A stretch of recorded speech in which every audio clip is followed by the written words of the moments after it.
Hi, I'm Andrew Armstrong and welcome to the Back Office Teardown Lab Part 2. My GameCube is currently soaking in a tub of water because I'm going to have to dash some paint on it or do some experiments with that later. So I thought in the meantime we would take this joystick panel and modify it. I've measured the battery voltage. This battery is dead. It's like half a volt, so it's way under what it should be at 3 volts.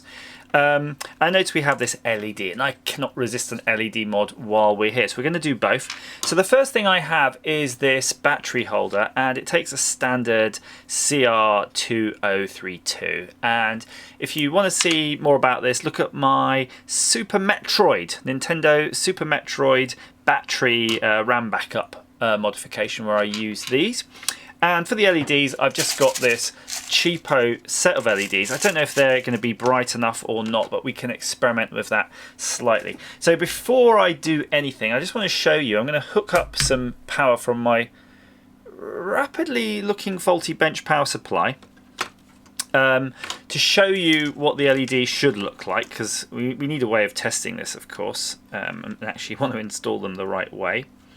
So there you go, and this is the positive is on the battery side, and I'm holding it against this resistor, so you can see we're going through this resistor, which is the LED's resistor. So that's something that one could modify later depending on the brightness of your LED and the rating, but I'm just gonna assume all LEDs are made equal, and it's actually pretty bright, because if you imagine in the GameCube itself, it actually has a light guide like this, which I'm just going to remove the screws, we don't want to lose those.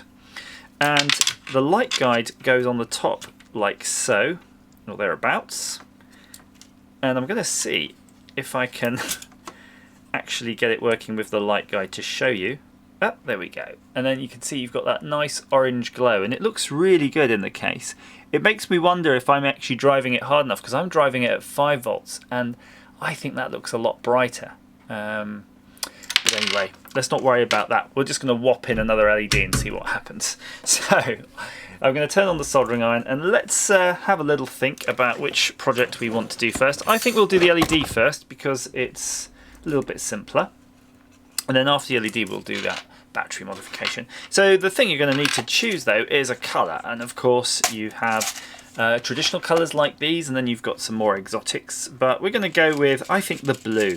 The blue LED has become the ubiquitous choice for the lazy modder, isn't it? Nobody wants any of the boring old-fashioned colours like the red or the green. They always want to go for the blue, so we're going to pop the blue in, and I'm just eyeballing it. It looks like it should do the trick. We can definitely fit that in there, and hopefully we can fit that in the right way round. The long leg is positive, so the long leg should be on the right. So I'm going to leave that down there on the bench so you can have a look at that while I get the old soldering iron. Oh, I didn't turn it on. Curse you! Come on, come on, come on, come on! It's nearly there, don't worry. It's only desoldering an LED, we don't have to wait for it to get to full heat. So what I'm going to do is I'm going to move everything out of the way. Be very careful, don't touch that with your soldering iron, or it's going to be totally game over. You'll have to solder another ribbon cable, and finding one of those could be problematic. So what I did is I applied heat to both LED legs at once, and look at that, they dropped through, dropped like a stone. So I'm just going to heat them again from the top by pulling gently, and away it comes. Now if you have some solder wick, great. If you have a solder sucker, great. I have both, so I'm going to try a bit with the old solder wick. Let's snap off the crusty end. There we go, and we'll just apply that there. Oh, what an annoying shaped board. So I'm just going to try to put my finger underneath it, and look at that, that's wicking it up like nobody's business. Nice and clean. So we're ready to go with that. I think it's a good idea just to compare it. So you've got your old one there, you've got your new one, and I'm going to just take a tweezers or pliers, anything would do really, and I'm just going to bend it back through 90 degrees to match that shape of the original, because Nintendo knew what they were doing. They're trying to align it with their own stuff, they know what they're up to. I'm just going to bend the legs slightly, splay them. Oh, the old LED! The old LED just got shoved across the bench into no man's land. It's alright, I saved it. Threw it in my box of bits. Those orange LEDs could be valuable in the future. Right, let's get the... Something's odd here. My soldering iron was set to 400 degrees and it's turned itself off. Let's knock that back to 350. Something sensible. I was doing some of that desoldering earlier. I think it could have just been remembering that from earlier. Okay, got one LED leg in now. Just going to push that through because it's not where I want it. But now it is. Let's just touch the other one. Nice job. And we're just going to test this with the bench power supply just to ensure it's not ridiculously bright or ridiculously dim. Because if you recall, oh no, it didn't go through right where I wanted. If you recall, the old one was pretty bright, so we're going to want to make sure that it's pretty bright. Okay, so we're going to hold that there like that. Get our bench power supply wires. My bench power supply is flickering. It has a dirty connection. That's not what you want. There you go. Look at that. That's about right. That's a nice even blue, I think. And if we have the old light guide, let's see how that'll do the trick for us. If that's what we need it to do. Oh, not enough fingers. Oh yes, that's absolutely fine. Right, good. I can leave my flickering bench power supply to its own devices while we tend now to the more pressing issues, and that's one of the battery. I'll just trim, by the way, these leads. I noticed that the pads have started to lift, which is a bit naughty. So that's it's not a problem, but be careful. Be careful. I might put a bit of epoxy on that later because I don't like that. I might, I'll bulk that up. It's not a big deal, but just be more careful than I was because clearly I must have been a bit rough-handed. It was probably when I hit that with the 400 degrees, 450 degrees heat. So you've got the existing battery here. You can see it's bonded in with a strap. You can try to get a direct replacement, but I suggest you get one of these. And it's very clearly marked positive on the left, negative on the right. So what I'm going to do is I'm just going to solder, or rather desolder, apply heat to each leg in turn just to loosen that. And actually look, it fell out on its own accord. And it's really flat and puffy. The opposite of flat, in fact. It's a little bit hot. So that was definitely on its way out. So it's quite good actually, because I do have a whole bundle of those, because when I was doing that Super Metroid cartridge, I ordered a fistful of them basically, because I wanted to make sure I had enough. Let's see if this can fit in. It's a bit of a tight squeeze actually. I will not tell a lie. It is a tight squeeze, but we might have to modify it a little bit. A little trim. It's definitely almost there, but you can see some of the plastics have issue because they're hitting the edge of the joystick port in there. Let me modify that, because I think once it's modded, I think it's going to be alright. In fact, there's a couple of ways we could do it as well. We could just file that down, but I'm going to just take a little bite out of it. Let's see what happens if you take a little bite, and there's the risk of the whole thing shattering like that. Yep, that's fine. I think if you're going to do it, use a file. But you can see that bite did allow it to clear. So let's see what happens when we try to fit the battery in. And that's the... I don't know if there's going to be a... there could be a short, if that touches. Let's see, that's quite funny. Yeah, it does actually touch.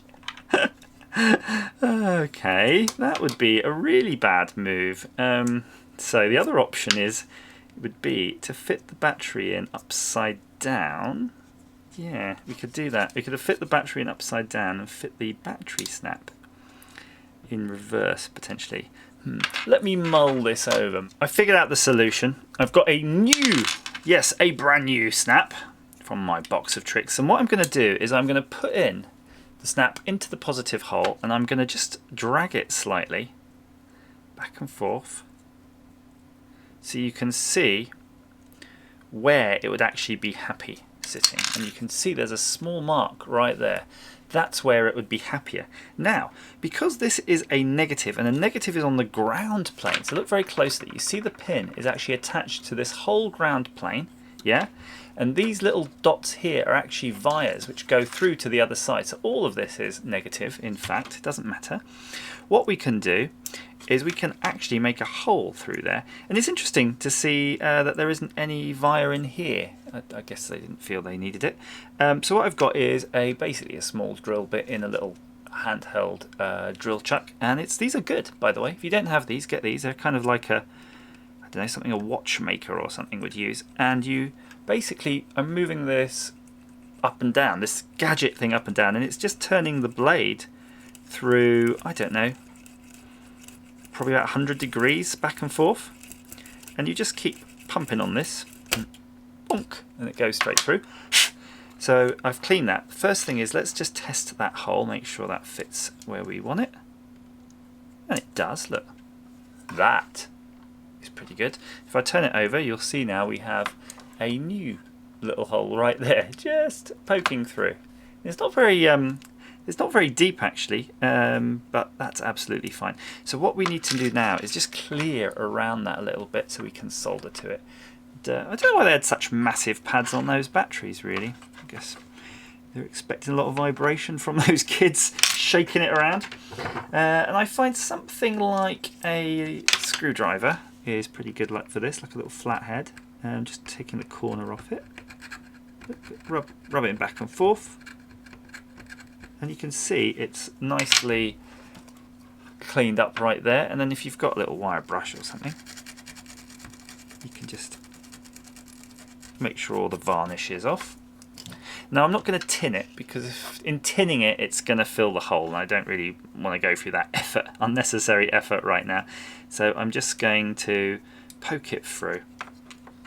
And this would be a good time to have a nice little clip or something to hold this together, which I don't right now. So I'm just going to put I think this underneath just to hold it more or less in place. We need to make, effectively we just need to tack it for now. And then after we tack it, I can then finesse it. So it's ready to be tacked. So tacking is just a temporary solder. It's one that you don't worry too much about, because you know you're going to come and do it again. So I'm going to tack that and tack that. There you go. So that's tacked in.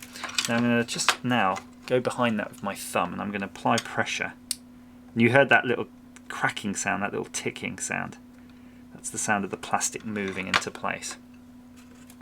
So what we can do now is I'm going to flood this hole just to make sure it's all the way in there, and hopefully it won't fall out while I'm doing that. Now this is our little pin, and I'm going to apply a little bit more heat here because we want it to adhere to a part of the board that never had any solder before. Oh look, even then I've drifted it actually into this adjoining pad, so that's quite cool. If you're lucky to do that, you could do that, or you could put a piece of wire in if you really want to bridge it. You don't actually have to bridge it though, because it's soldered to this ground plane anyway, but that's a belt and braces approach, so it's in now. And it's up to you. If you want to hide the evidence, you could put something over there. Now I'm going to test this battery out before I fit it, because we did give it a teeny tiny short. I don't know what they should be, but they should be definitely more than half a volt, and they're nominally, it says to say 3 volts on them, so I'll be happy. Oh, look. We really... No, there we go. Did you see how it was flashing between 1.4 and 2.9? But they're 2.9. I think that's good enough for me. And we've got this. It's easy. 4 screws to pop the lid now to get into that, and that's not going to be a problem. And then when we pop that in, it fits absolutely perfectly, and there's no chance at all of it shorting to anything else. So that is a pretty good job. I'm going to show you this. I'm going to show you this issue.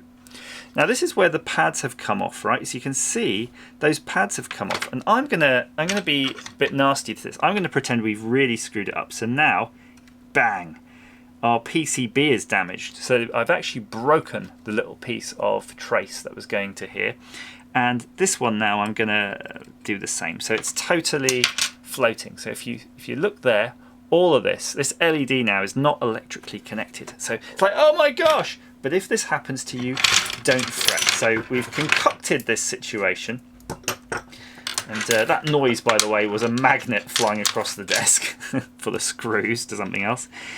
We've concocted this situation so I can show you how to repair it. So I'm just going to get a pretty small screwdriver. So that's a tiny little one because, you know, I do like using them for scraping things. And you can see here, this is the power bar with a couple of wires on it. So you can see I've just cleaned up a nice little pad of that. So that was nice and easy. Again, we have that steel wool wire brush thing. We're going to give it a little rub. There you go, dusted it off. Now you could just apply solder straight on, but I do have some solder flux gel here, which is no special stuff. This is like plumber's flux. There's nothing special about that at all. It's just a thick flux. I do like the thick fluxes as opposed to the liquid ones, just because they stay put. And if you want to, you can buy them in these sort of syringes, which I don't know where it's just buy them on eBay. It's fine. Get whatever works for you. And I'm going to clean my soldering iron because it was playing up a little bit last time. And I'm just going to apply heat to that area because I want to get. Ooh, you can see the LED trying to escape. So I'm just going to lift the LED up and then I'm going to hold it in place. And you can see we've flowed the solder across the two. So that's electrically now is back connected, and it's relying mechanically on our blob of solder. Actually, it's pretty firm. It's pretty firm now. So now we've got this other pad which has totally come a cropper, which is not one we want to touch onto that ground plane. It's precariously next to, so I've actually just taken the pad off. You can see I've lifted it off. It was on the tip of the soldering iron. And what I'm going to do there is replace that with a little bit of wire. So I'm just scouting around, eyeballing some wire here, and oh, here's a nice nasty bit of wire that you'll have. It's cut off a bit of a power supply or something, so it's a really heavy thick gauge, but it's fine. So this is just to show you could just use any wire. You don't have to have fancy Kynar. You know, you've seen me use Kynar in other videos. That's doable, but I like the idea of using this because it's going to be mechanically much stronger. It's just the wire itself is going to have strength. So you want to try to size this up as best you can. So I'm going to put a little mark on it. There's a tiny little mark on there. And this is where often it goes wrong. Probably you could use a sharp scalpel or Stanley knife, or box cutter if you're in the US. That's what you call a Stanley knife over here. And I'm going to chop the edge off there. Come on now. If you're unlucky, there we go. If you're unlucky, all the insulation will go with you. But that is our new piece. And you can see I'm tinning the ends as I go along, by the way. That's just me tinning those ends so they're ready to go. And you can see if I line it up there, it's pretty close actually. As is, it's pretty close. You can see that there. Got two options. You can probably let's try both actually. I'm going to solder this one. There we go. Solder that one. Oh, it's hot. It's hot. It's really hot. And then trim the end. So that's the first approach. I think. I don't know. That worked okay. Depends whether or not you've got side cutters. If you're using scissors or something, trim it first. So if you're going to trim it first, it would be more like this, where I'm just going to take a bite out of it. So you can see it's much shorter. I'm going to just move that into place where I want it. And I'm going to move the LED where I want it. So everything is where it wants to be in its final resting position. And then apply just a touch. Look at that soldering iron tip. It's filthy. It's absolutely filthy. Look at that there. Now, I think we need to test that just to be sure. To be sure. So I'm going to hold it this way around. This is the way we've been doing all the testing. So it looks great from the front. All of this looks fantastic from the front. And then I'm going to apply some electricity, and you can see absolutely fine. And I can tell you, if that wasn't fine, you'd know about it. You'd know about it because you'd be shorting out your power supply right now. So, hopefully that's been of some use to you. Thank you for staying with me through part 2. So you should now have a lovely blue LED in there and a fantastic backup battery that's installed, so now you won't get that error that your clock's not set. As ever, thank you for watching.